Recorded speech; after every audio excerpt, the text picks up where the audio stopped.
masterclass, really the focus is on the introduction to HIV resistance, and we are going to look at just the basics that you need to have, so that when we have the follow-up sessions, which are going to look at specific scenarios, whether it's switching patients from first line to second line, patients who are failing a protease inhibitor regimen or failing an integrase inhibitor regimen, you'd be able to engage with this topic. Like I said, I am presenting, but I've asked a colleague, Dr. Khoza, who's a clinical virologist.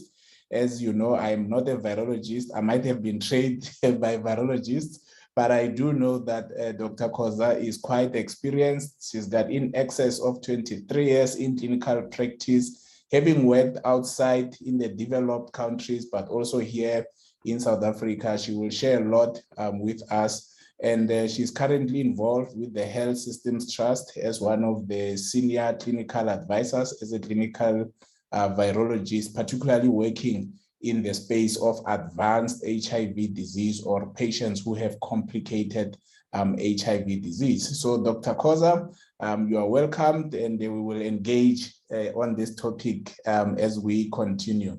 Also to say that we do have both the basic and the advanced HIV management course. It's important that you try and do the basic first before you do the advanced. I saw that most of the people who are enrolled on the advanced course are attending today. So this will make your really learning very easy. And then I'm hoping that you will also pose a number of questions which would be helpful to you. Because we have a sponsor for today's event, just to declare that this presentation is based on South African guidelines and other relevant articles, evidence. There's no influence from AbbVie, though we do appreciate their support. And what I like the most is that from April, we are going to have other speakers coming on board, you know, the likes of Dr. Leon, you know, so I'm looking forward really to an educational program that is growing throughout the year. So for today's session, really the focus is on helping you to understand some of the terms, but importantly to help you to understand the whole thing around resistance and try to simplify it, because sometimes I remember in my first workshop on resistance, I can tell you, I attended for a number of days and I left that workshop a little bit more confused, but I'm hoping that based on what I have learned, but also my experience in clinical practice, I'll be able to simplify it for you so that you are able to care for our patients a bit better. I'm going to switch off my video because there's issues of network and bandwidth in the country, but towards the end during the Q&A, I will switch it on again. So some important definitions which you need to really appreciate and understand. The first term is what we call acquired drug resistance. And here we are talking about a patient who has taken ARVs and currently on ARVs, but due to a number of factors, the virus starts to replicate in the presence of the drugs, therefore developing mutations, and it starts to survive. And therefore we say the virus is resistant to some of the drugs that we are taking. So it is acquired over time.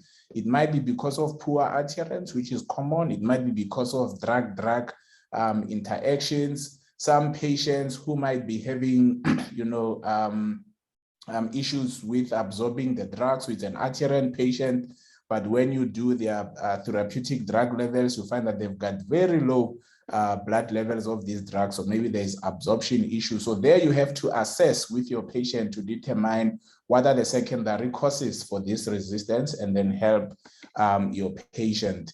Transmitted drug resistance, unfortunately, it is becoming a reality in our context because we have in excess of 5 million people on ARVs, some of which are adhering poorly. And, you know, condoms are used sometimes, and sometimes they're not used. So someone who has acquired drug resistance can actually transmit it to the next person. So this can be sexually, but we have also seen it in the PMTCT program, where a mother who is HIV infected with a high viral load can infect a newborn or a breastfed infant with a very resistant bug. Now, pre-treatment drug resistance really is not necessarily classification compared to these two, because in the pre-treatment drug resistance, you actually include both your transmitted and your acquired. But the main key defining point is the fact that you are starting ARVs on a new patient. So this patient has never been on ARVs, or they were exposed a little bit to ARVs, maybe as part of PMTCT or pre-exposure or post-exposure, whatever the exposure that is. But as you initiate them today, they already have mutant viruses or variants that are resistant to some of the drugs that we are initiating. And it is quite important because it is a measure that sort of determines which of the first line drugs really we should be using, for example, in the country. And then at some point, if your pre-treatment drug resistance level is too high, your first line regimen needs to change so that you are starting the majority of your patients on a more sensitive ART regimen, and that's how it goes. So, I think Tinyoko will tell us a little bit later to say, is acquired drug resistance inevitable? Is it something that we can avoid? Is it preventable, considering that the population of people on ARVs continues to grow and grow? If you look at a province like KwaZulu-Natal, we are talking in excess of 1 million people who are on ARVs. Will we ever have the capacity to take care of all of them, track them individually, provide adequate support, and ensure that there is no interrupted service for all the patients consistently over the years? So is it inevitable, or is it something that we can really, deal with? There's also challenges, within the health system, about drug stock outs, about, for example, during the lockdown, some patients couldn't access their treatments. We still have a lot of health workers who do not necessarily have a great interest in HIV medicine, but we know that the wards and hospitals are full of our patients. And it seems inevitable that it will happen. Tinyiko, are you there? Are you able to comment just 2 lines to say what's your take on whether it's inevitable, or you think that there's a way that you could have an HIV program where resistance gets to 0? Are we able to aim for that? Doc? No, it is inevitable. The thing is, HIV in its nature, remember, it's an RNA virus. Before we even go into the secondary causes of resistance, taking into account that HIV as an RNA virus, it has got an RNA polymerase, which is very error prone. Hence, you have issues of resistance, even in people who have not yet started ARVs. So you would have mutations that takes place. And with HIV, you are talking of the evolution of HIV in terms of mutations or recombinations. So those are inevitable. Then the moment you start giving, and in those ones, you are looking more in terms of immune pressure that result in those resistant mutations coming forth. Once we give ARVs, remember the drug pressure itself has a bearing when it comes to issues of resistance.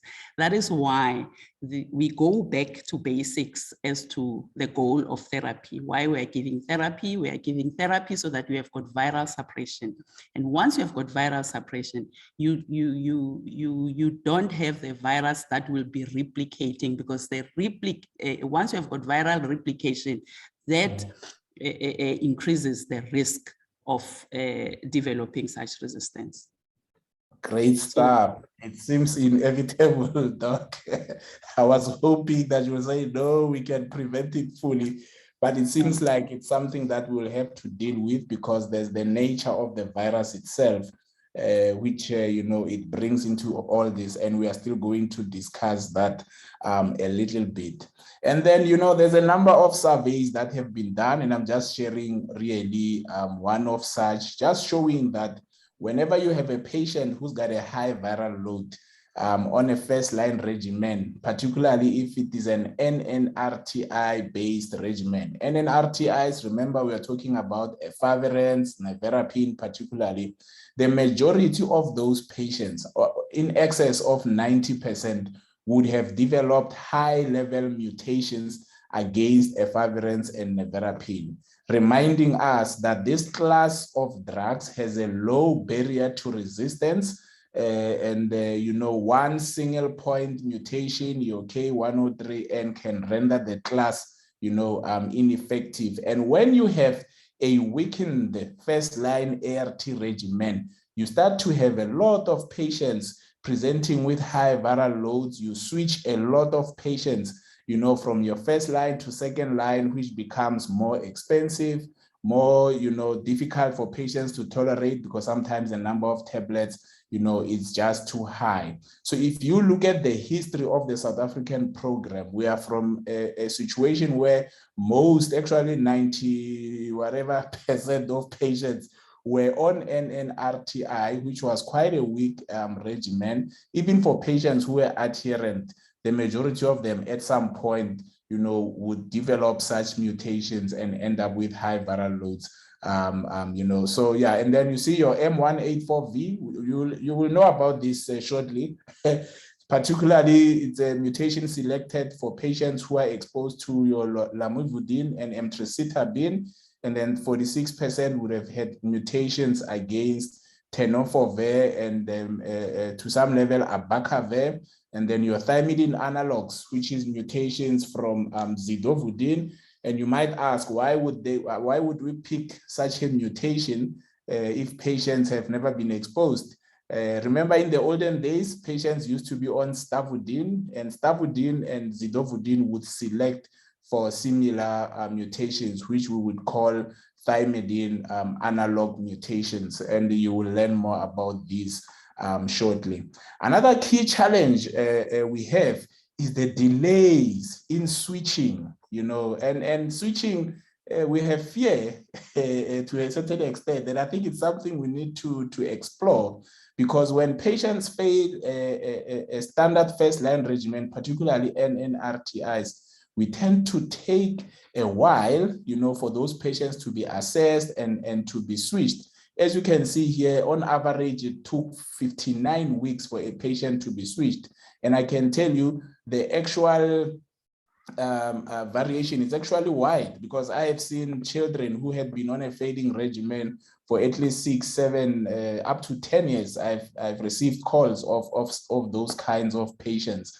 So, and you'll hear even now when we talk about transitioning patients, on the first line regimen, maybe from an efavirenz-based regimen to a DTG, there's still significant delays. And I think we do have either fear or some level of confidence issues that we need to address. And this particular publication, they looked at the implications of delays in switching patients to second line. And you can see that by just having a single high viral load, already those patients are at a risk, of developing AIDS-associated complications and ultimately mortality, for some of them. And obviously, if you had 2 consecutive viral loads more than 1,000, the risk, is a bit high at that point in time. And one wants to explore, why are we delaying switching? Dr. Dinyeko, I don't know, in your clinic, in KZN, I know you do a lot of work in KZN. Is switching still a problem, or have we won this battle? You may share your view on this particular issue. I think the issue of switching goes back to clinicians understanding or going back to basics in terms of our guidelines. In a straightforward case where you would have, assuming we are initiating a patient, let's say in January, and we know the 6 months viral load would be around July. is to make sure that viral load completion is done. And that viral load completion helps us to look at it in terms of have the patient suppressed or not. So in a situation where a patient has not suppressed, it calls upon us as clinicians that 3 months down the line, let's say after 12 weeks, meaning like month 9, you would have to repeat a viral load and then do a comparison in terms of those viral loads. And assuming that we have done extensive adherence counseling, assuming everything you tick boxes, and you still have these 2 viral loads that are more than 1,000. As a clinician, I know clinicians who take into account, we know more than 90% of cases, you would think of issues of adherence. But the reason why I'm putting this across is that at the back of our minds, we need to understand that we have had patients that have been on NNRTIs from, like when we look at the rollout in the government was from 2004. We will be nearing, like how many years you would calculate, but you have got quite a large population of patients that have been on an NNRTI base. The problem is a patient being infected with a virus from someone who has been failing or someone who has been experienced. In that case, if we go back to when we were giving an effervescence-based therapy, you would find that there's no way you would have suppression. Yes, we tick all those adherence, but the moment you have got those 2 viral loads and you have like ruled out all other cases, as a clinician, if you nip it early identification of virological failure goes a long way in managing. Great. Yeah, so yeah, and maybe the issue of mentorship and also, tracking this data to make sure that it's improved, it's also quite important. Thanks for that. And on the opposite side, if patients have a high viral load taking second line, and at this point we're talking about your protease inhibitors, you would see that the majority of patients who have a detectable viral load but on a regimen that has a protease inhibitor, the majority are actually not failing. Only 16 out of 100, if you remember with the NNRTIs, 96% had the high-level mutations against some of the drugs. In the context of PIs, most patients who have a high viral load, are not necessarily failing. So you have to be a bit patient. You have to work with your patient to determine what the issues are. Are they experiencing side effects? Have we missed some drug-drug interactions? Do they lack support? And try to address those. So I usually say the first 100 reasons for a high viral load on a patient who's taking a protease inhibitor regimen, your first 100 reasons should be poor adherence. Then your 101 reason, that's when you start to say, okay, maybe I'm dealing, with something serious. We spoke about pre-treatment drug resistance, which refers to what is the sensitivity of the virus before ARVs are started, at the time when you initiate your patient on ARVs. And we see that in this particular survey, the prevalence was around 9%, and this was already in 2016. And you would see in the 2019 report by WHO, if you try and find South Africa there, we were regarded to say our pre-treatment drug resistance had already crossed, 20%. And really the cutoff, most of the time we use 10%. We always talk about if a population or a country has a population where 10% of that population already have high-level mutations that would render your first-line regimen weak, you probably need to consider, an alternate better regimen. And you can see that South Africa, because of the program has matured over the years, we have crossed that line a while. Again, when you look at children in South Africa, there's ZAF, you see that your effervescence, nevirapine associated mutations are quite common, actually in excess of 60%. probably due to exposure to the PMTCT program, but also from the maternal resistance that is transmitted to children as well. And you would see that's why for younger children, we do not recommend that these children are initiated on your NNRTI or your efavirenz nevirapine-based regimen, right? Left unattended, a growing number of your pre-treatment drug resistance has consequences, right? Because people, when they have high viral loads, this virus continues to replicate, it destroys your immune cells, people start to become sick. You know, you've got people dying unnecessarily because I generally believe that these are preventable deaths. The same resistant bug is transmitted. That means now we are unable to control this epidemic because you have community level transmission of this resistant bug. And again, to treat patients with second line, third line ARV drugs, it's also a very costly exercise, which by all means we need to avoid. So just the key message from this first few slides is that it seems like resistance is inevitable. Therefore, we have to continue to do surveillance, to monitor our patients, and where indicated, a resistance test must be done. And a better first-line regimen has already been introduced in the country for the same reason, because most of our patients at the time when they're initiated, they have already, failed an NNRTI regimen. However, we must remember switching regimens is not a solution. It's not a treatment for drug resistance, at the public health level. We have to make sure that we improve the quality of care. Our patients are empowered, we encourage self-care as well. And there is support both within the health system, but also at community level for our patients. And hopefully, even if it's inevitable, but it becomes at a slower rate, than it would have been.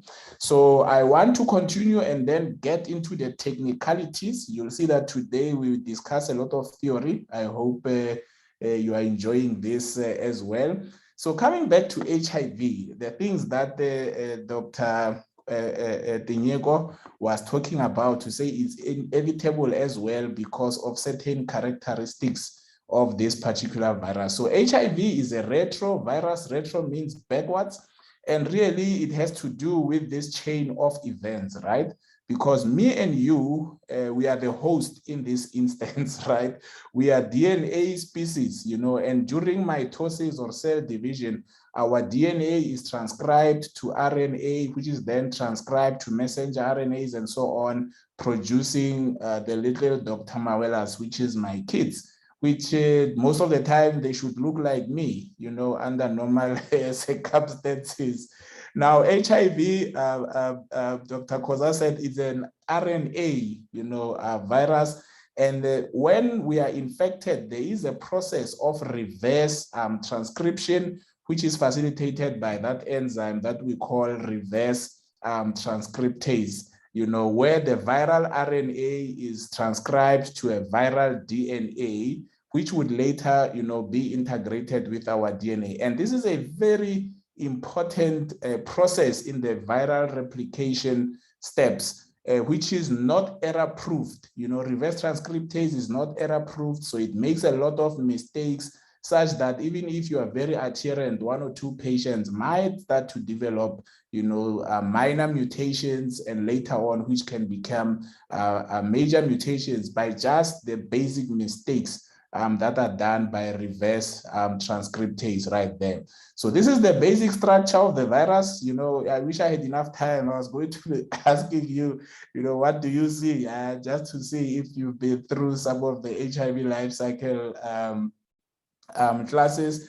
But what you have these lollipops, right? Firstly, from outside inwards, which are your glycoproteins. You've got your GP120, GP41, then you've got the bilipid membrane of the virus. Then you've got your capsid antigens like your P24, which has really improved HIV testing significantly. You've got the nuclear capsid, and inside this nuclear capsid is it purple or blue? This one here. you will find 2 strands, of RNA and certain enzymes that are very important for the virus to replicate, which is quite key. So I'm showing you this because you must remember, this is the structure of the virus. Whenever we talk about significant mutations, it means we are referring to mutations that can alter the structure of the virus to either enhance its capability to survive in the presence of the drugs, but sometimes the virus becomes less fit. That means it becomes less virulent, it replicates slower. So not all mutations are equal. Some of these mutations, we really encourage them because they sort of enhance the effectiveness of our ARVs. In the chat box there, can you type, do you know any of the 3 HIV enzymes that are involved in HIV replication?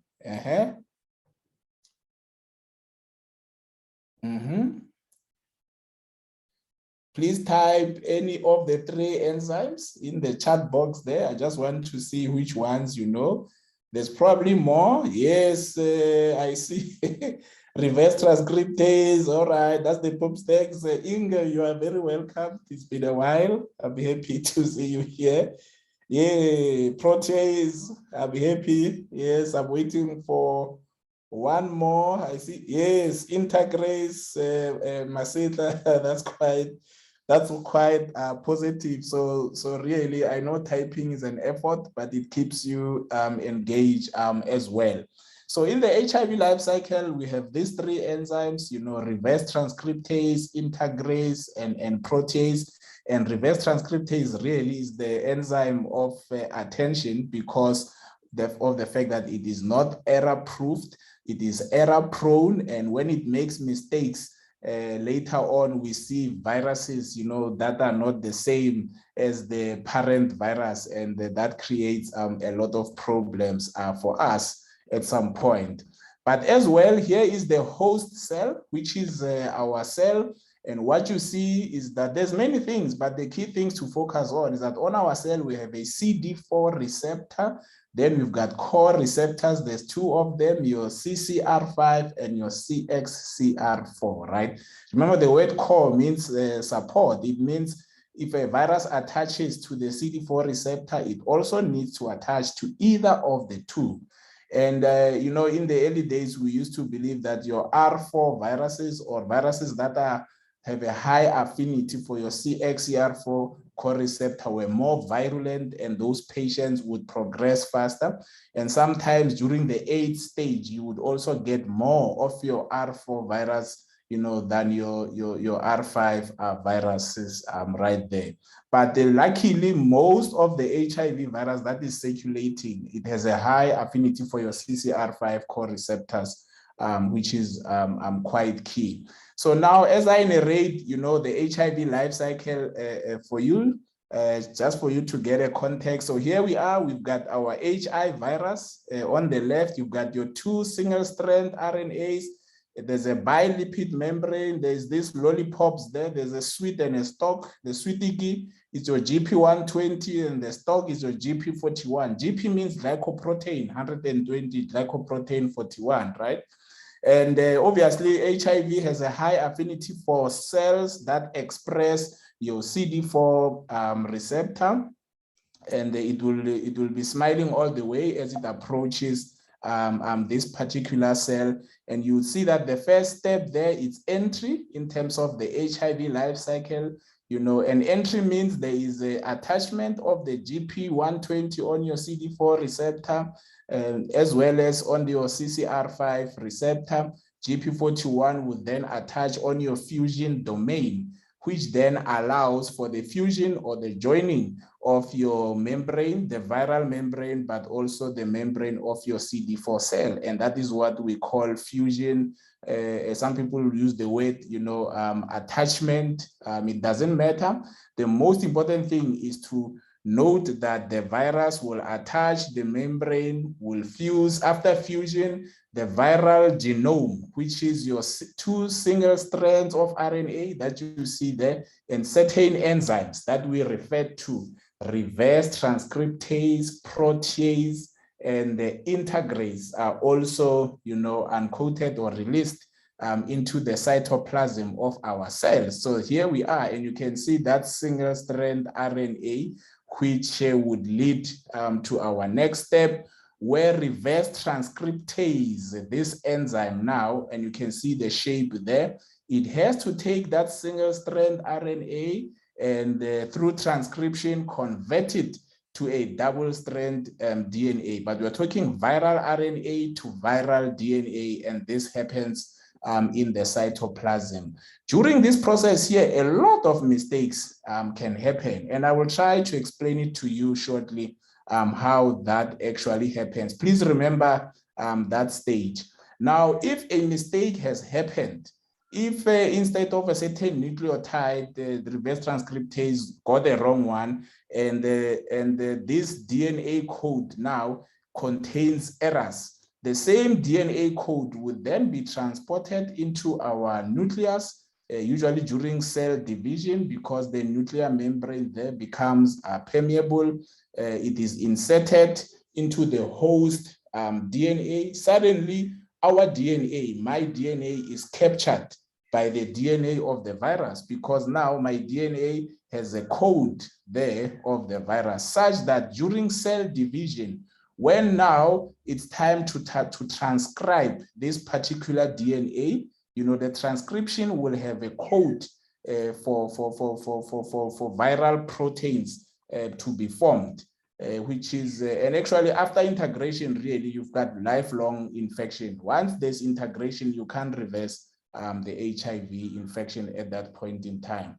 So during, after integration, you've got the interpretation or transcription of this particular DNA, which would code for certain proteins.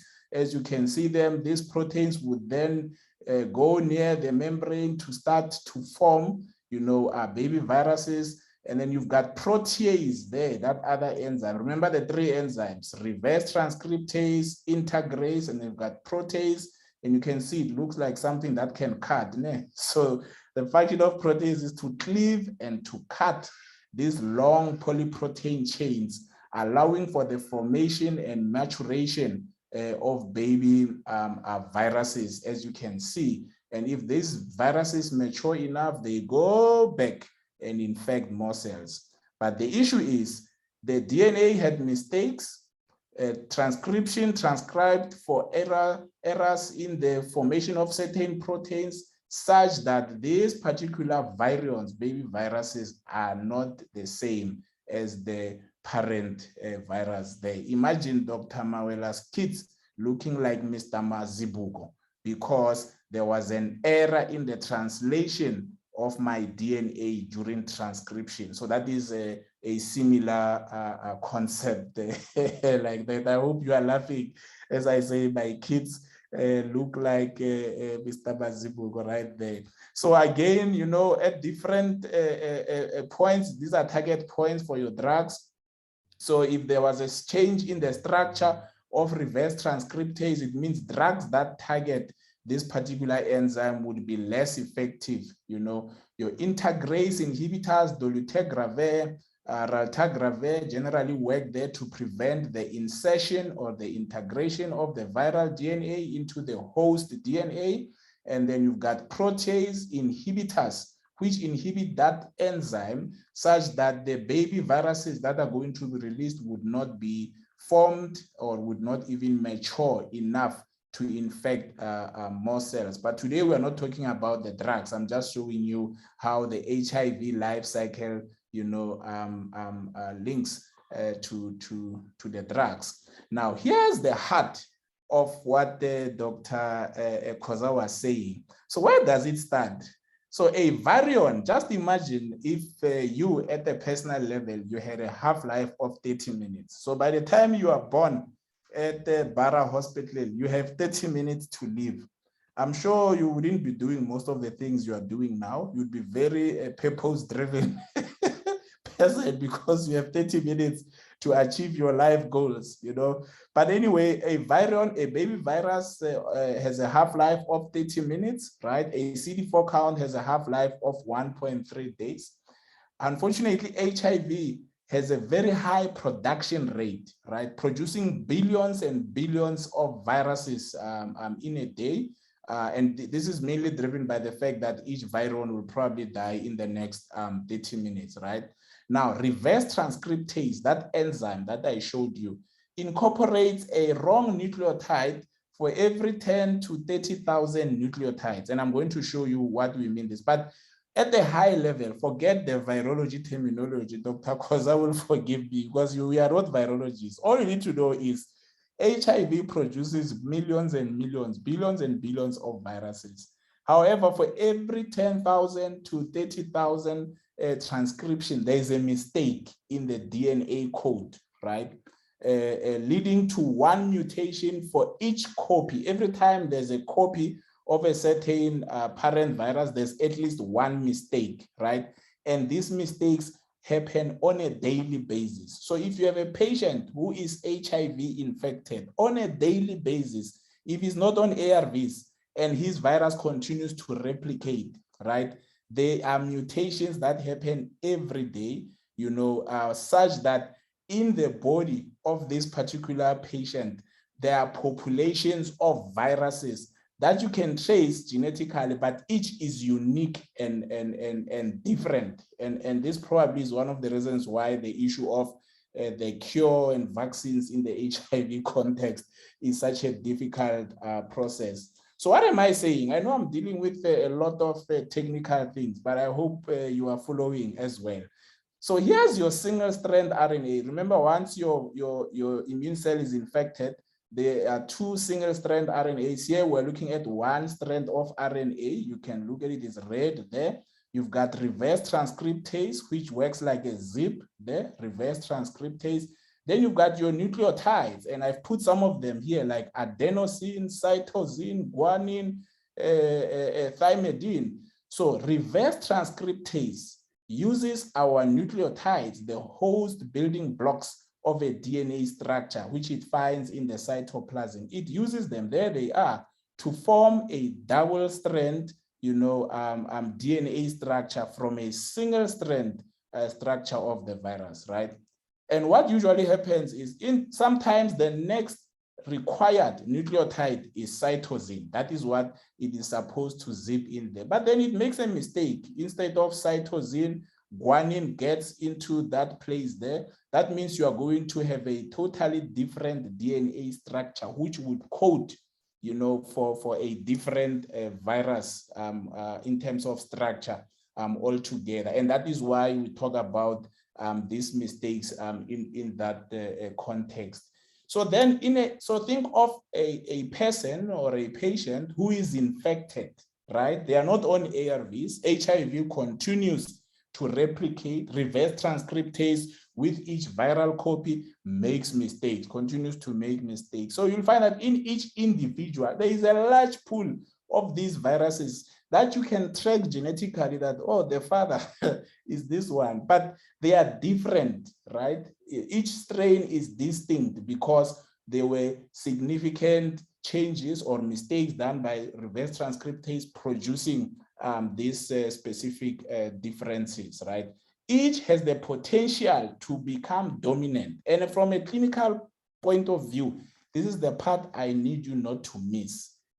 When a patient has this quasi-species, these millions and billions of viruses, right, with different changes, each looking distinct, it's survival of the fittest. Remember, they have 30 minutes basically to survive, you know, and the fittest virus is going to get a chance to replicate and produce more, which is very important. But remember, survival and the issue of a dominant strain is always determined by the environment, right? And in our context, from a clinical point of view, we can most of the time change the environment by giving our patients the drugs, right? So if Dr. Mawela has a sensitive strain and a resistant strain, and he's not on ARVs, I am not on ARVs, the dominant strain is going to be the sensitive virus. You'll find that if you take my virus, you check it in the lab, you're going to find that, oh, Dr. Mawela has a sensitive virus, which is sensitive to these drugs, right? That's what you are going to find. But then I meet you, my health provider, you tell me I need ARV drugs, then I decide to take the drugs. As I take my first tablet today, tomorrow, by the 5th day, I have enough, let's say, drug levels in the blood. What then happens? The environment changes, right? Now, the sensitive virus is suppressed by the drugs that you have given me, giving the resistant strain now a competitive advantage. Now, suddenly your resistant bug becomes the most dominant strain. Remember this concept, because when we are going to discuss the resistance test itself, you are going to see why this concept is so important, right? So here we have let me go back. So here you have a patient, firstly, who is HIV infected. And then what you see is that most of the viruses he has are viruses that are susceptible. So these viruses are sensitive, to the drugs that we are giving. And you see there's like a small population of these viruses that have mutations. I call them mutant viruses, right? As soon as this patient starts to take treatment, right? Your TLD or TEE, whatever you are giving the patient, remember those drugs are going to suppress the sensitive drug. As he continues to take his treatment over time, the sensitive drug is suppressed and suppressed and suppressed, right? Until when the patient now, has taken all the drugs and suddenly your resistant strain becomes the dominant virus. So resistant strains can only be expressed most of the time when the patient is taking the ARVs that have been prescribed, and those ARVs particularly suppress your sensitive virus there, right? And your mutations are therefore also supported by inadequate potency. So if you are giving drugs that are less potent, your patient is taking the drugs, but they are not being absorbed, poor adherence, or even pre-existing resistance, like as we can see here, before the patient even started treatment, there was already some resistance. So to summarize where I am now, I need you to be able to appreciate that a patient has a population of viruses that are genetically traceable, but each is unique. In that population of viruses, there are viruses that are sensitive, there are viruses that are resistant, right? As soon as you change the environment by giving ARVs, ARVs will always quickly suppress what we call the wild type, which is the sensitive virus, giving a chance for your mutant viruses to become dominant, right? If you do a resistance test at this point here, let's say you have a patient, you decide to do a resistance test, you won't be able to pick this small population of viruses. Your test results are going to come back and say sensitive. Even if there's resistance, it's likely to say sensitive because at the time when you did the test, your patient was not on ARVs. Therefore, the sensitive virus was the most dominant. That is the key message. If you do a resistance test here, where your patient is already on ARVs, they're continuing to take the ARVs, the sensitive virus is suppressed, and you are doing a resistance test here, you are likely to pick up the resistant virus because at the time when the test was done, your patient was adherent to the ARVs. So this is quite important later on when we summarize the do's and don'ts of this resistance test, right? Also appreciate that these drugs are not the same. Some drugs are very weak, your NNRTI, they have a low barrier to resistance. It takes at least one mutation, 10 mutation to render the class less effective.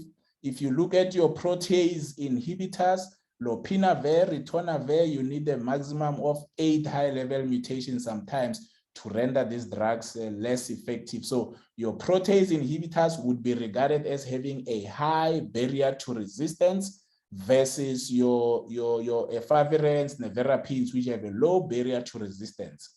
However, note that an unboosted protease inhibitor, and under what context would we call lopinavir, ritonavir unboosted? It's in the context of TB treatment. So you have a patient who's taking lopinavir, ritonavir, you're giving them rifampicin, you forget to super boost or to dose adjust your protease inhibitor. You are essentially making a boosted PI to become unboosted. It has a low barrier to resistance, and your patients fail, your treatment.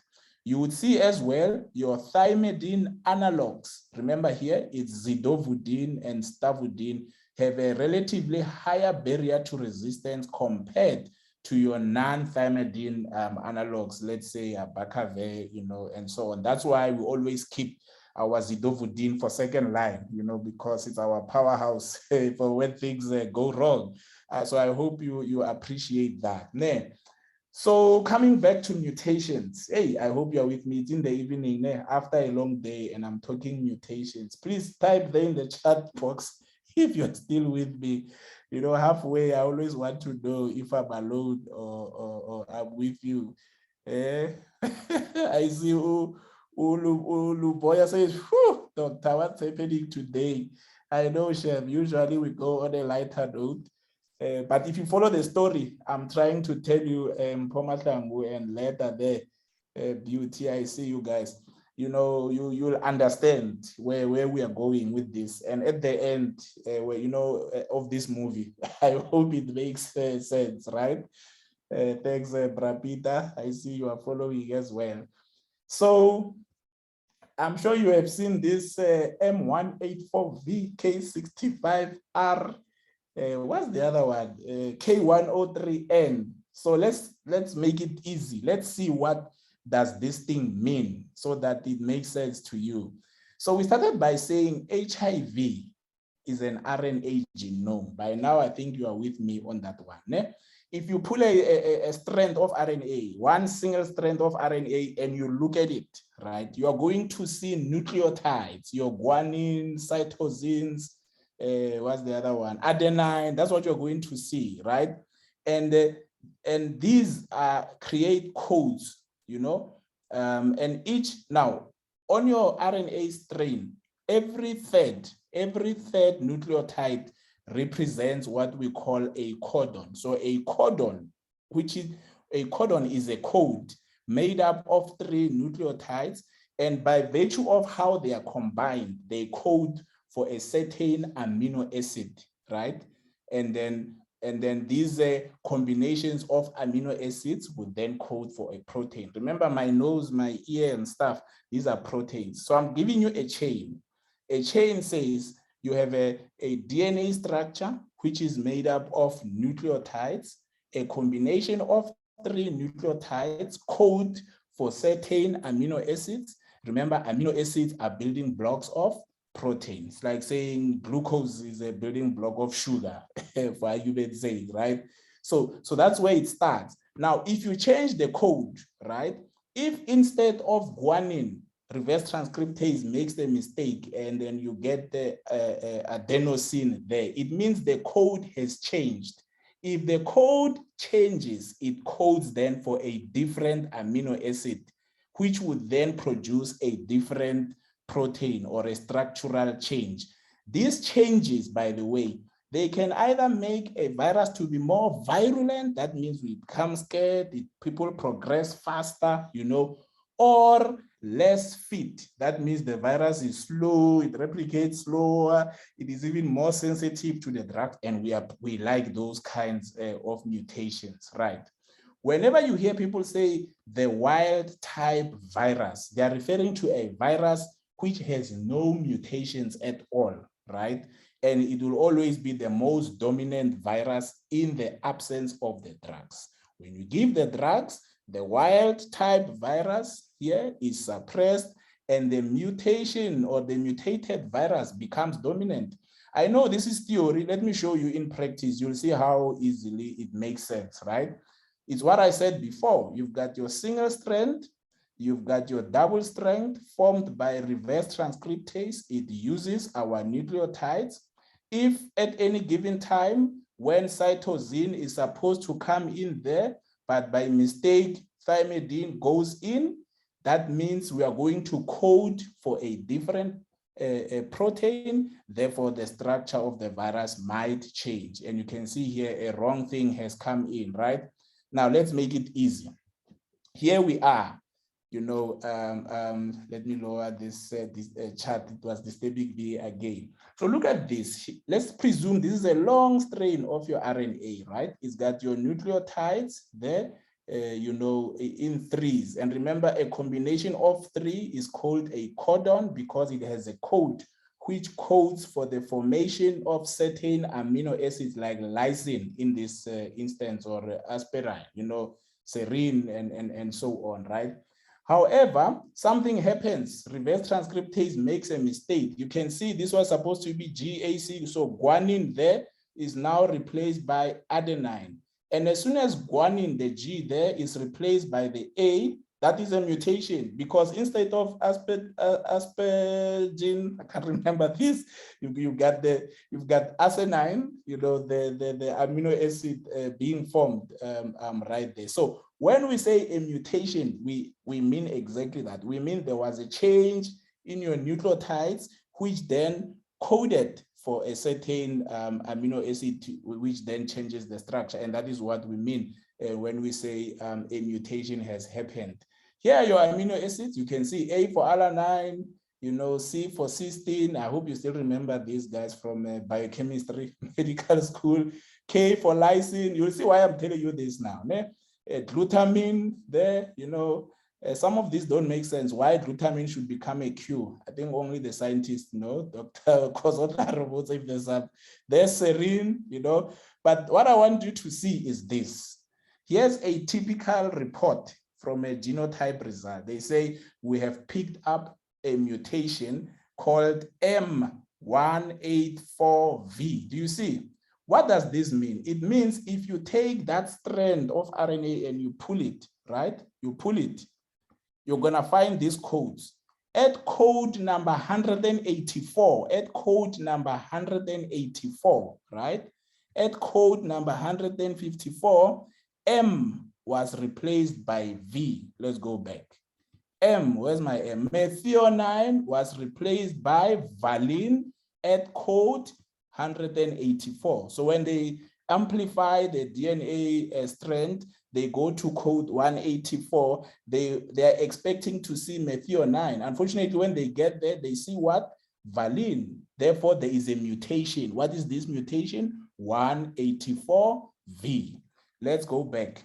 Here's another common mutation, K65R. Are you following? K65R. So at codon number 65, so when you pull that strand, you count the codes, code 1, code 2, code 3. When you get to code 65 there, K, lysine, has been replaced by arginine. I hope you are following there. And then that's a signature mutation you get with tenofovir, and it also renders abacavir to be very weak, right? Let's think of another one, K65, K103N, K103N, a signature mutation for your NNRTIs, which is efavirenz and nevirapine. So K, lysine, so at codon number 103, lysine was replaced by, where's N? Asparagine. I don't know why asparagine is an N. You know, they must tell us what Dr. Koza, where does the nomenclature come from? Because you know, some of these, they are not really, at least histidine is an H, you know, you can try and remember that. But as to why aspartame, the code is D, I really don't know. I think there's some sense. Right. So let's summarize it, because I see Dr. Yeah, it's resistance. That's how I felt. But at a high level, remember the following. Forget the slides. Remember that one, HIV is an RNA virus. Did you get that? Yes. To infect us, that RNA must be transcribed to DNA. That's number 2, right? During that transcription from RNA to DNA, this enzyme called reverse transcriptase makes mistakes. What are these mistakes? The mistake is that at code, for example, sometimes at code number 184, instead of inserting methionine, reverse transcriptase will then insert valine. That is abnormal. That was not supposed to happen. It's a mistake. That mistake is what we call a mutation. What mutation happened? The mutation that happened is that at codon number 184, methionine was replaced by valine. That is really at the heart of it, and I hope you are following, right? Yeah, it's theoretical, but you know, it will build to some of these. And mutations are enhanced; they become worse and more prominent, and they occur faster when we do not pay attention to drug-drug interactions. When the drugs are cleared very quickly, that means your patient will have low drug levels. When there's poor absorption, when there are genetic predisposing factors, you know, wrong doses, regimens that are not formulated properly, social issues and drug side effects, you know, affecting adherence, all these things, at the end of the day, they lead to insufficient drug levels, right? That means the drug pressure, which Dr. Koza also used that term, is now reduced, allowing the virus to replicate in the presence of the drugs. When the virus is allowed to replicate in a patient who's taking the drugs, you start to get more and more errors and mistakes. You start to see more and more mutations being formed. And we say now we have a resistant bug, right? This is the acquired side. Unfortunately, some people are very good. They don't have side effects. They're okay, but they are infected either by their loved ones, not either, most of the time really by their loved ones, whether it's a child or an adult, you know, a child infected by their mother. So yeah, and you don't have to know all of them, you know. For today, just know M184V. Just remember this one. And remember that this mutation is expressed when patients fail or when the virus replicates in the presence of lamivudine and emtricitabine, right? But like I said, not all mutations are equal. Some mutations, we like them, like this one. Why? Because when this mutation happens, the virus becomes less fit. It replicates slower, and there's increased sensitivity to other drugs like zidovudine. That's why all regimens in the country, even if you fail first line, second line, third line, you will always keep your patient on a lamivudine-based regimen to maintain that mutation so that the virus remains less fit. You know, it is not allowed, you know, to be more virulent than it should. So I hope you are following there. And then no K65R, because in today's day and age, we use a lot of tenofovir, you know. So whenever you see K65R, you are probably having a high level mutation against tenofovir. So know your M184V, look out for K65R, and then your thymidine analogs for patients who are taking zidovudine. This is for your NNRTIs. The others, you would see from the report, they will tell you what they mean, and that is the trick right there. I'm teaching a very difficult subject via virtual, which is very difficult, but I hope you follow it. Now, your NNRTIs, efavirenz, nevirapine, please, you can know all of them, but please know this one at our level, really. K103N, signature mutation, where K is replaced by N at codon 103. You know, it renders the class, it even affects your second generation NNRTIs, your ultravariants, and so it makes them a little bit weak, especially if you don't switch early and your patients keep on accumulating and accumulating these mutations right there, right? And then protease inhibitors, like I said, generally have a high barrier to resistance. You need at least 7 or 8 mutations to confer high level So most patients who have some high viral load on lopinavir, ritonavir, before you say they are failing, you should have addressed adherence 100 times, to be honest with you, but we will deal with the practical side in the next few weeks to say, if a patient is failing a PI, practically, how do you approach that patient? At least you would have the basis to discuss those kinds of discussions at that point in time. Can dolutegravir fail? It's a huge argument in the clinical, because one of my mentors, when dolutegravir was introduced, he said to me, if he was the minister, he would just fortify our water with dolutegravir. Those who are negative will have some PrEP, those who are positive will be suppressed. And then I reminded him that this is South Africa. We trust the drug, but the social setting in our country will always prove us wrong. So remember, dolutegravir, high barrier to resistance, but there's a requirement that you need to be aware of. Dolutegravir, as I know there's other publications that are countering what I'm about to say, but I will just say what I think is important for today is that dolutegravir requires at least one active NNRTI in that regimen, right? That is the rule.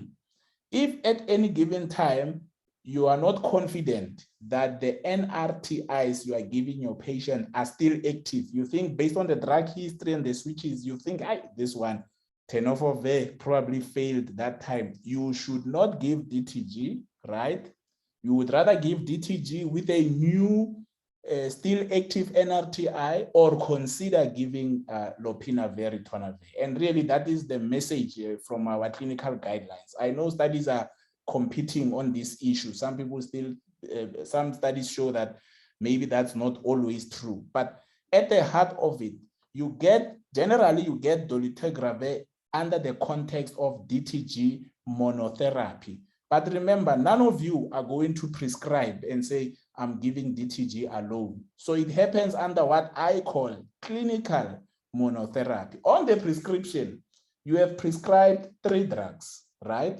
TDF, lamivudine, and dolutegravir. However, based on the resistance profile and the previous exposure to ARVs of your patient, you find that your patient already has a K65R mutation, which renders TDF ineffective. Even if your patient is taking 3 drugs orally, but when it gets to the virus, the other 2 drugs, the patient has already failed. Basically, your patient is taking DTG alone. It's clinical monotherapy because you didn't pay attention to the drug history and drug switches. And the key message from me to you, DTG, as I speak to you, you need to make sure that there's at least one active NNRTI for your patient as you prescribe it. And that is the rule really for DTG, right? I'm about to get to the nicer stuff, so I hope all this theory, you don't have a headache for this. We will share the recording. We are recording, so it will be on YouTube as well.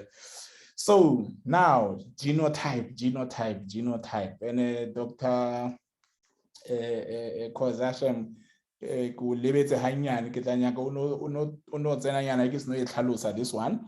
So the pros and cons, because these pros and cons, you won't appreciate them if you didn't get some of the things I've been saying. For example, the first one says, let's look at, you have a patient with a high viral load, you want to do a genotype. Here's a pro, the first positive thing. Genotypic testing can be used to detect mutations. But look at this, it says that are causing resistance on a current regimen. Please remember, right?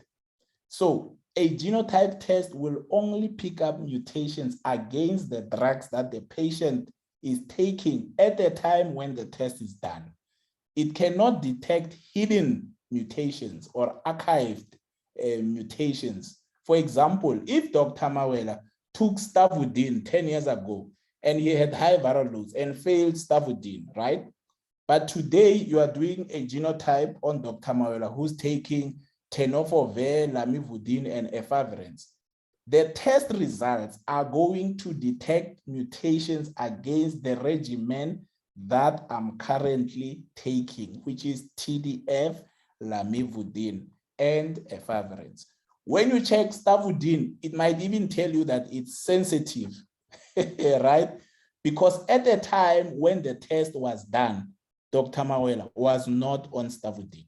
Very, very, very key and important there.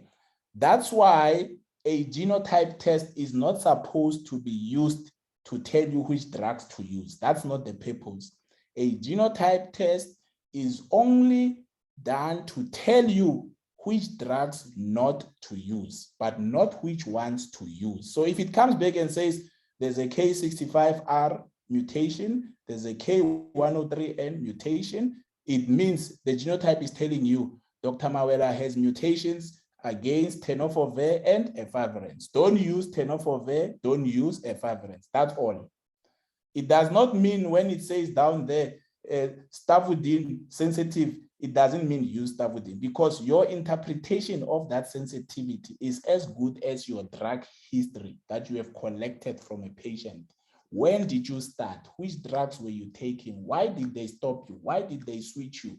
Did you have a high viral load at that point in time? Because your patient might have hidden mutations, which is quite important, right? It can also help to conserve treatment options by showing ineffective drugs in a particular regimen. That is the main purpose. It will tell you from this regimen that your patient was taking at the time when the test was done, these drugs should not be used. That's all. On the negative side, our current test requires at least a viral load of 1,000. So if someone has a viral load of 600, right?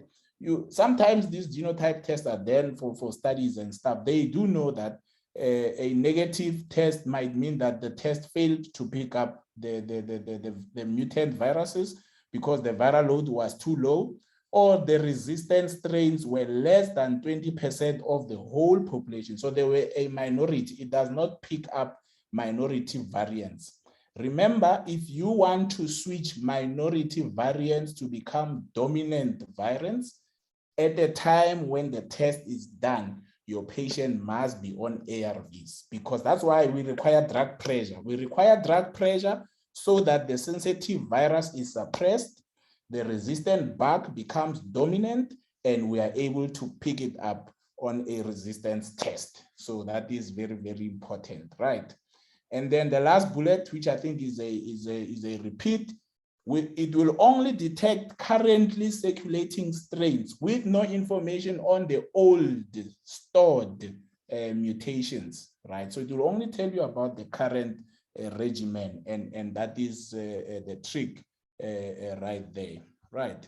So I think, it is better at determining which drugs won't work than which drugs will. And I tell you, sometimes from the private sector, the GPs, they call me, hey, Dr. Mawela, I have a patient. I say, what's going on? I have the resistant results. They say sensitive. It means I'll use this and this. Hey, I don't know. All I know is that you can't use drug 1 and drug 2. As to whether you can use drug 3, it depends on the drug history of the patient, the switches and stuff, because you can, when they say your test comes back and says sensitive to tenofovir, it does not necessarily mean use tenofovir, right? You have to use the drug history from there, and then you determine it, right? So quite important. So let's maybe have a discussion on this one. I want to ask you a question. So here's Tabile. Tabile is a 24-year-old female. She tests HIV positive after being on pre-exposure prophylaxis for 6 months. She is 2 weeks pregnant at the time when you see her, right? Analyze the case carefully. She's a female, she's pregnant, she was on PrEP, it means she failed PrEP, right? I want to put some regimens in front of you, and then I want you to tell me, I know there's a lot you're going to do, adherence, but I'm just putting you in a corner. She needs ARVs, isn't it? She's pregnant, she's tested positive, and she failed PrEP. So which regimen do you think will be best for her? 30 seconds. Then you see, we put it into clinical practice, then you'll see why the theory was so crucial, and you'll be very, very cautious around how you approach this. Okay, I'm gonna stop it because we only have 30 seconds. We are past that. If you didn't participate, my apologies. Can I show you the results? Please allow me. I see you guys are still clicking. I'm sorry, I'm going to stop and then I want to show you the results. Before I show you the results, Dr. Koza, can you, I don't know if you are able to pick up what the issue is with this case and these regimens.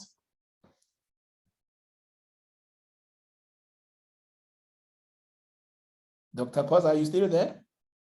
Yes, can you hear me? Yes, I can hear you now, sure.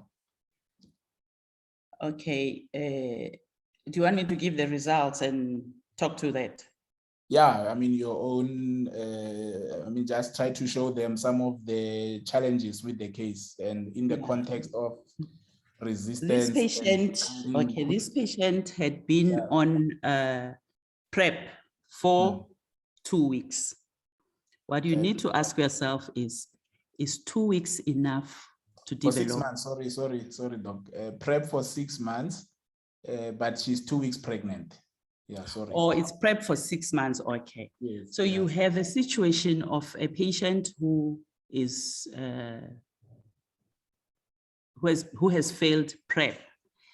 But going back to issues of PrEP, remember when you started this patient would have been HIV negative. And if a patient has been on PrEP for 6 months, remember as they are coming in, you make sure that they are HIV negative. That is the reason why I am saying she is now 2 weeks pregnant. I would like to believe that 2 weeks before, she may have then done the fact that she is still continuing on PrEP.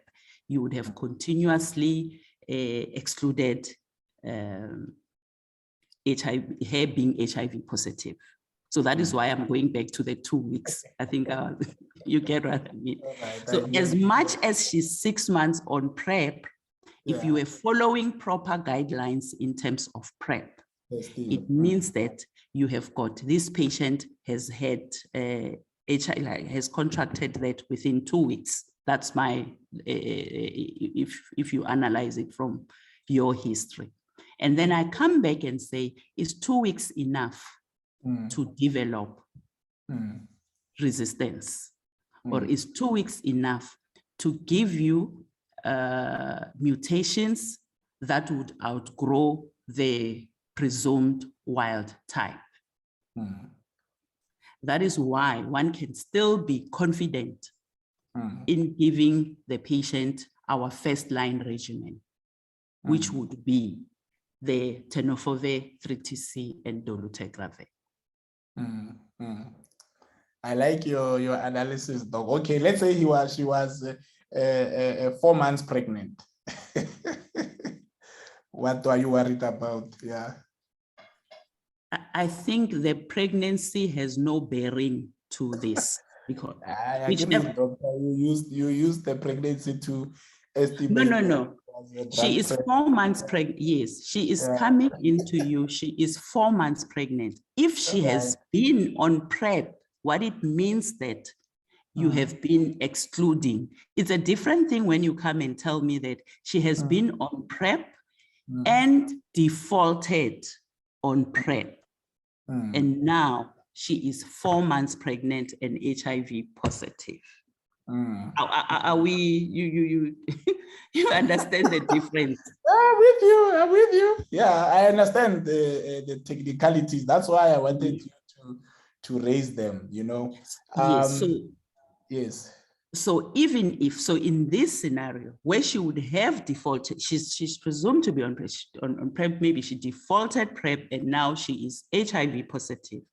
And being HIV positive, you still take into account the same question in terms of your tenofovir and your dolutegravir in terms of mutations that would render the two being ineffective. It's almost 0.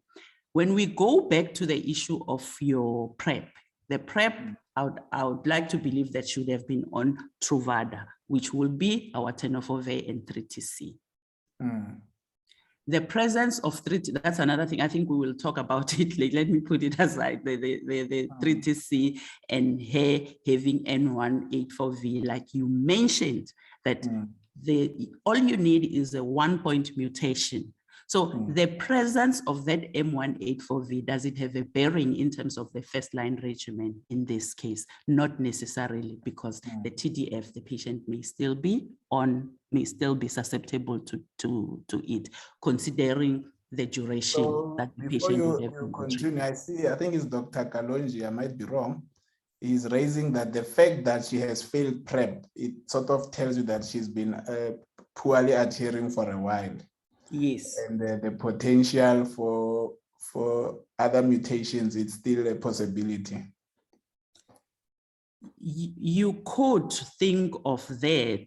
However, her failing PrEP in this scenario, it's a good thing. Her defaulting PrEP, it's a good thing if at the end she ended up being positive. Because remember, when we talk of resistance, it's we are talking of viral resistance.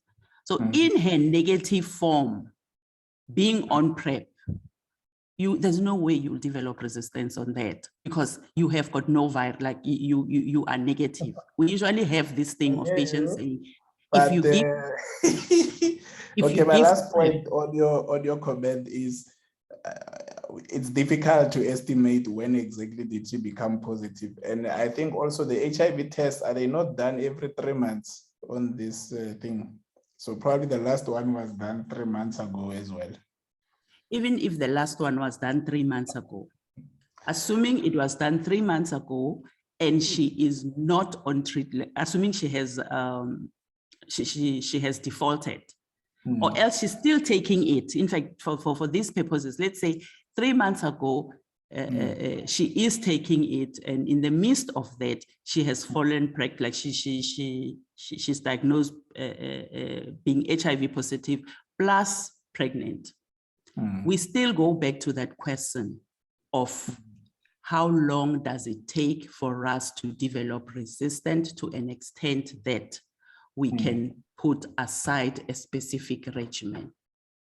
Yeah, the only thing I know theoretically is the 6 weeks issue. You remember in the early days, I think even now, there's still that thing to say, if a patient is started on a regimen and you need to make changes before 6 weeks, you don't have to worry about drug pressure.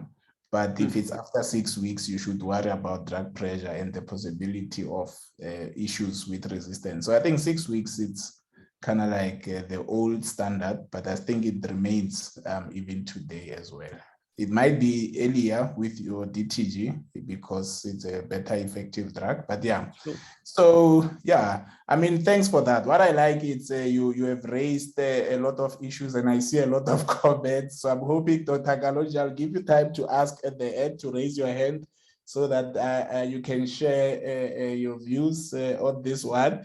But the reason why I put this case, right, is because you have to be very cautious.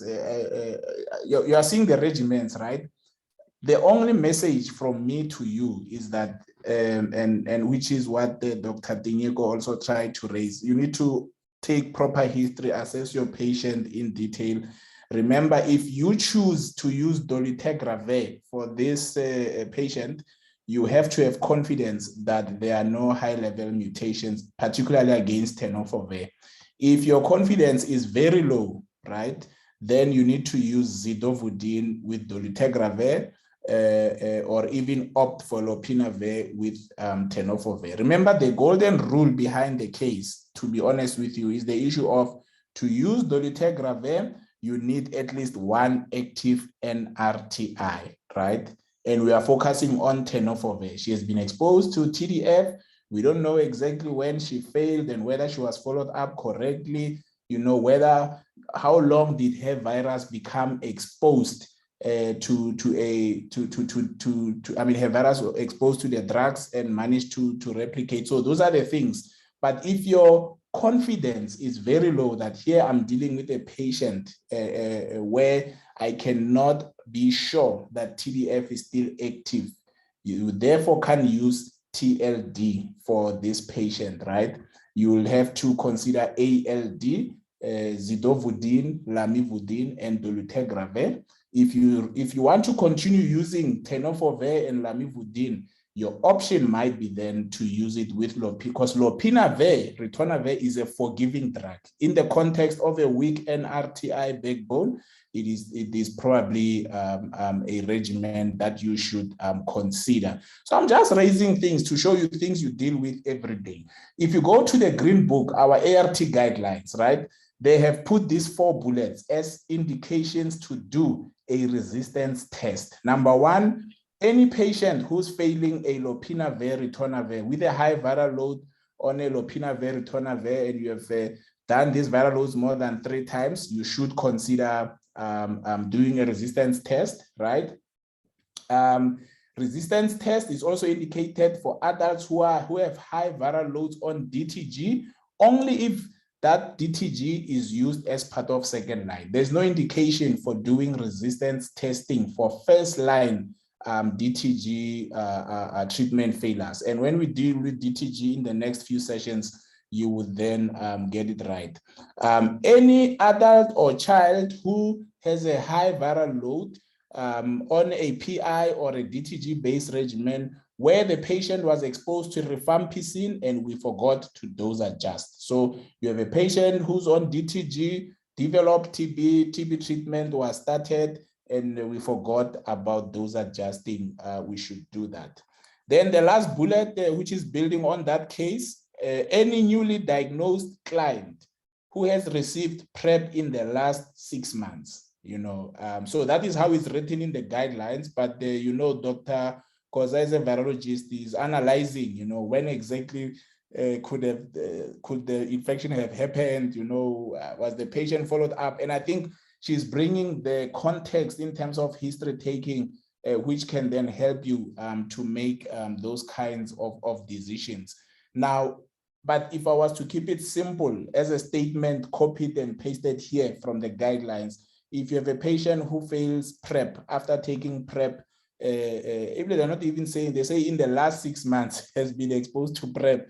So, you should do a resistance test. And if it comes back with high level mutations against your TDF, you should consider using DTG with AZT or even lopinavir if you are stuck with your tenofovir.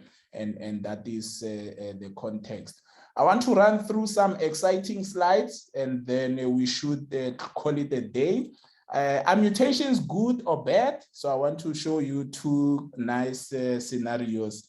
In the first instance, I want to tell you about 2 patients who have been cured of HIV using bone marrow transplant from a donor with a known HIV resistance, because of a genetic mutation, so these patients, both of them, no, I know the second one, I'm not sure, but the first one had leukemia and HIV at the same time, and the patient needed a bone marrow transplant.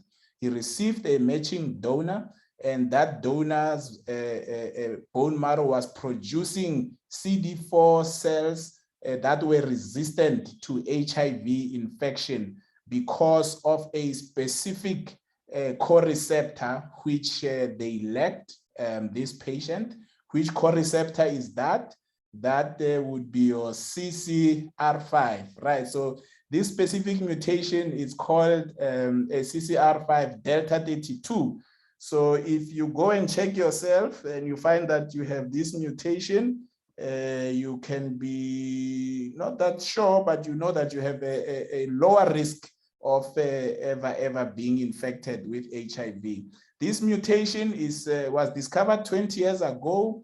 It disables the core receptor CCR5, which HIV needs to infect our cells. It's more common in the Northern European and some people in the US there. It is only protective if it is homozygous. So if you got this mutation from both your parents, right?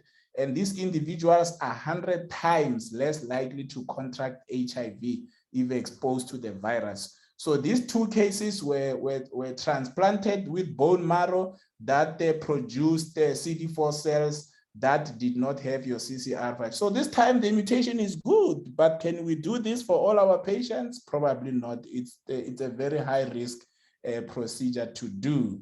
And then on the other side, remember I'm talking about good or bad. So you must have heard of a highly virulent variant, subtype B, HIV-1. You know, what are the implications for South Africa? What I can tell you about this variant, number one, it was picked up in the Netherlands. This is recent information, right? 2022, 2021 publication. And in red there, the first graph, you're looking at the viral loads. You see that patients who were infected with this VB, it means HIV virus type B virulent, had higher viral loads. They had significantly low CD4 counts and were somehow likely to survive less than people infected with the current known strain. So one, high viral loads, they progress faster. You would see there, you know, they would progress to advanced HIV within 9 months of being infected. Their CD4 counts declined twice compared to people who did not have this variant, and they had high CD4 count, right? And it shows that it is also something that has been there for a number of years, since the 1990s. The positive thing is that last bullet there. There is no difference in CD4 cells after treatment. So our current regimens that we are using are still effective against this particular mutation. So I've showed you, basically saying to you, mutations happen. They either give the virus advantage or they give the virus less advantage. In the first scenario, it's a mutation of our own cells. Therefore, we become resistant to being infected. In this scenario, the virus has changed to become more virulent. Remember, you must remember a few things about this last statement, to say if after treatment things are better. In the Netherlands, their time from positivity to starting hard, it's a very short time. So in the context of a country like ours, where people still present very late when they are sick, they are likely to progress very fast and probably die from AIDS-associated complications before we even start them on ARVs. So they only survive if they are on ARVs. If there's delays in starting these patients on ARVs, they are likely to progress faster, and we will experience complications. So yeah, you know, because of time, I wanted to stop there. But maybe for 5 minutes, if you allow me, just for 5 minutes, I want to show you these results of this patient. You know, it's a male patient who was started on zidovudine. Current regimen. At the time when this test was done, he was taking zidovudine, lamivudine, lopinavir, ritonavir for 4 years. He's complaining that he's forgetting. Look at his viral loads there, very high. CD4 count 343. You know, if you look at the previous history of using the drugs, he was exposed previously to TDF, FTC, and efavirenz. So he failed this regimen before he was given zidovudine, lamivudine, and lopinavir. He's presenting with high viral loads. A genotype test is done for this patient. And what I want you to see is few things. One is that he's got some mutations against zidovudine, which he's currently taking. Lamivudine, you can see the M184V there. You can see it throughout. Look at tenofovir. He seems to be sensitive to tenofovir. And remember what I said, previous history of using tenofovir and failing it, but the resistance test says negative. So you have to be very cautious. This susceptibility doesn't mean the susceptibility. You have to interpret it in the context of the drug history, because currently when the test was done, the patient was not on tenofovir. So he might have additional mutations which are archived, which can only be expressed if you put the patient back on TDF. That's why I keep on saying susceptibility on your genotype results is not always equal to use these drugs, right? The only thing we know is that the patient has high-level mutation against lamivudine and emtricitabine right there. Now, the last thing that you need to look at is lopinavir, ritonavir, which he has taken for 4 years. He's got high viral loads on it, but look at that, susceptible. Now, this susceptible is significant, right? Because this test was done when the patient was taking lopinavir. it means two things. You must interpret with caution whenever you see susceptible. It either means it is susceptible, there's nothing wrong, or at the time when the test was done, because of the side effects, the patient had stopped lopinavir, ritonavir. So you cannot just look at this susceptible and resistance and just decide to give, a certain regimen to your patient. So if you were to receive such kind of results, you would need to go back to your patient and do further adherence assessment and try to encourage your patient to take the drugs. Most likely, you would need to repeat this test when you are sure that your patient is adherent and taking the drugs. All right. So yeah, I hope that makes sense. Dr. Dinyuko, would you like to comment on this test report as we near closure? Yeah, this is an interesting, it's an interesting report, because what I see here is that the current regimen is AZT3TC and lopinavir, which he has been taking for 4 years. 4 years. It's silent about what the previous regimen had been on. And when we look at the ART evolution here in South Africa, like years back, remember, we used to have regimen 1A, which would have been a D40 based regimen. And assuming, because it's not there, if he had been on D40 plus 3TC and maybe an NNRTI, then switched to the current second line. When I look at this report, I would look at this report in favor of the tenofovir. If I'm to take the D40. But what I want to also pick our brains on here, it's going back to the reason why 3TC would always be in the regimen, whether you are failing the first line, like you fail the first line, you are given the second line, and there's 3TC. This is where the issue of M184V, having the presence of M184V, one, it sensitizes. When we look at the mechanism of resistance, it sensitizes, be it your AZT or your tenofovir, depending on that NNRTI that you would be using in the second line. The second thing is to understand that the presence of M184V, it reduces the replicative capacity of the virus by almost 50%, meaning that you end up with a crippled virus, which is not fit enough to have got maximum viral replication. That's the reason why we still keep it, even in the second line. So when you look at this, and it's good, they've even put forth the mutation scores, where you have got your M184V. If you look at M184V alone, it says high level resistance, and the mutation score is 60, meaning it's highly resistant. But when you go back to M184V plus the presence of the T215S, that is the TEMS mutation that is conferred by zidovudine, you can see that the mutation score is 10. It speaks to exactly what I was saying, how one will sensitize the other. I'll be more than comfortable to give tenofovir in this scenario. Because susceptibility, yes, it's something, but the mutation score, it means that it's even, assuming the patient has not been exposed to that, and the presence of M184V, it kind of even sensitizes, it sensitizes your tenofovir even more. With that history there, dog. You see that history there.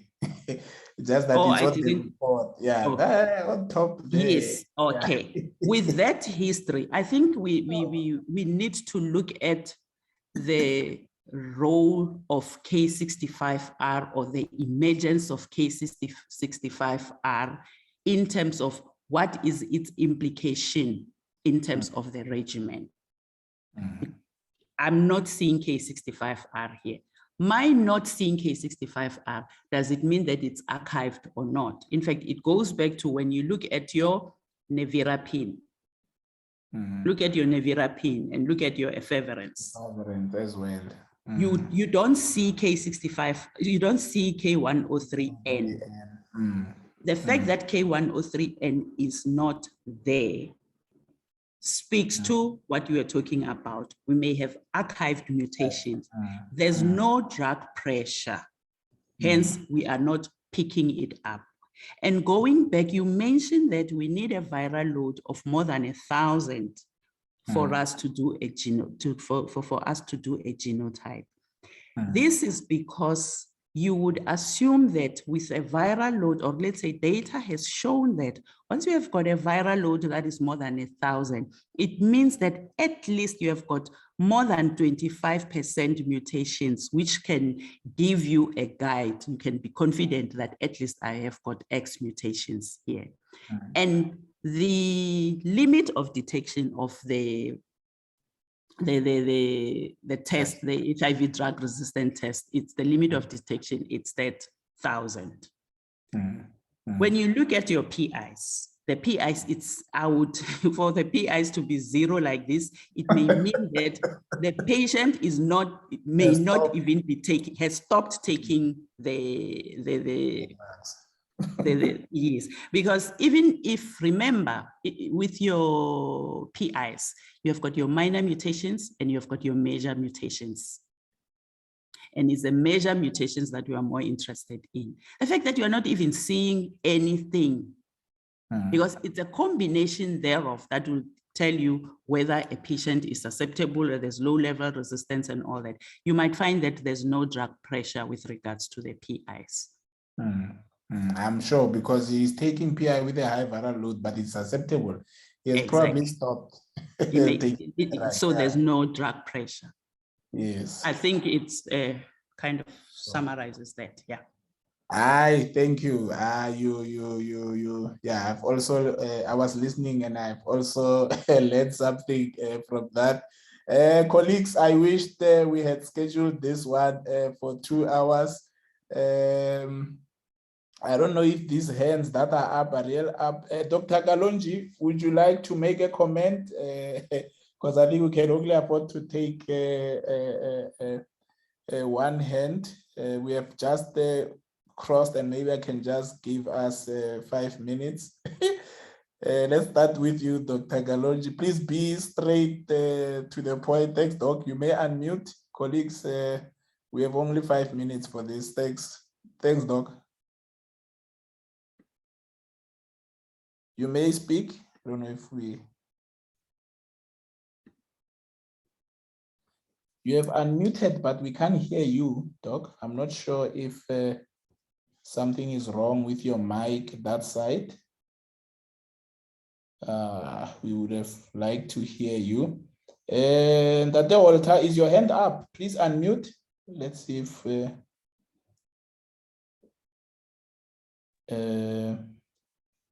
yes, can you hear me? Yes, we can hear you. Sorry about that. Yes. Yes. My question is, has there been any resistance to DTG that has been discovered yet?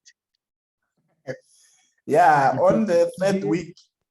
Today, I've seen a patient who's been on TLD for a year and insist on taking treatment properly, but the viral load was in the 30,000. So we are waiting for a repeat test after 3 months. Yeah, I don't want us to labor on it, because on the third week from today, we're going to do DTG treatment failure. And then I want us to deal with it there. But please take proper drug history, from the previous exposure, the sexual partners, and what type of regimens are they on, and because like I said, the single biggest risk for DTG failure is clinical monotherapy rather than poor adherence.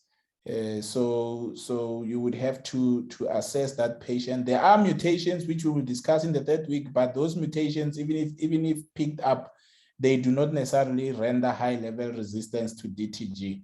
So also check for drug-drug interactions, by the way, if she's taking supplements, if she's got heartburn, you know, calcium, iron supplements, vitamins, anti-epileptics, you know, those kind of things. So please, Walter, don't miss the DTG talk, because for today, time is up. When we are there, please raise the case after we've gone through the talk, and then let's see if we can engage on it, you know, and take it from there. Sure. Okay, thank you. Yeah. Colleagues, yes, thank you very much. I've also seen that on the chart, I've seen other people referring to the issue of DTG and pregnancy. I think we will have that topic, you know, because the DTG is safe in pregnancy. So we know, I want us to have that topic at some point, just to make sure that we all have clarity about that. But so far, it seems like we are all happy. I see, Sam, you want 2 CPD points. That's great. Let's stop here. Dr. Dinyeko, I want to appreciate you, my dearest colleague, you know, for always willing to join me on these difficult talks. I'm not a virologist, but I needed to teach on virology. I hope you managed to grasp something, my dearest colleagues, as difficult a topic this is to teach via a webinar. I will share the recording as well, and then please play it again slowly. You'll understand some of the concepts. If you didn't understand something, also don't worry. In the next few weeks, we are going to deal with, like next week, we are going to deal with switching first line, then switch a high viral load on a PI, a high viral load on DTG. And I tell you, by the time we reach week 4, you should be at your best. Yeah, Dr. Koza, I don't know if you have your closing remarks, and then we call it a day. Thank you, Dr. Mawela. And yes, it was such an interesting topic, and I'm looking at the questions, and I hope maybe we'll be able to answer some of the questions and email that to them. My closing remark speaks to us as clinicians, going back to basics in terms of the goal of therapy, why we are giving our patients ARTs, and to also sell it to them to understand why they are taking ARTs for viral suppression. And what does it mean, viral suppression? We are really talking viral load that is less than 50. And once patients understand that on its own, it reduces morbidity and mortality that is associated with HIV, increasing their life expectancy, and we make sure that they attach importance to taking treatment. Because once we have got that last 95, we would say that we are winning with regards to managing HIV, but it goes back to them understanding the goal of therapy. We usually do basically 1% in terms of their management, 99% it's with them. So we need to give them tools that speaks to that. Otherwise we will not be talking resistance. Thank you. Okay, thank you, my dearest colleagues. Enjoy your evening. I will share the recording, and then I will do a Q&A and answer some of the questions in a typed manner and send it via email as well. Thank you very much. Enjoy your evening, and God bless you. Thank you.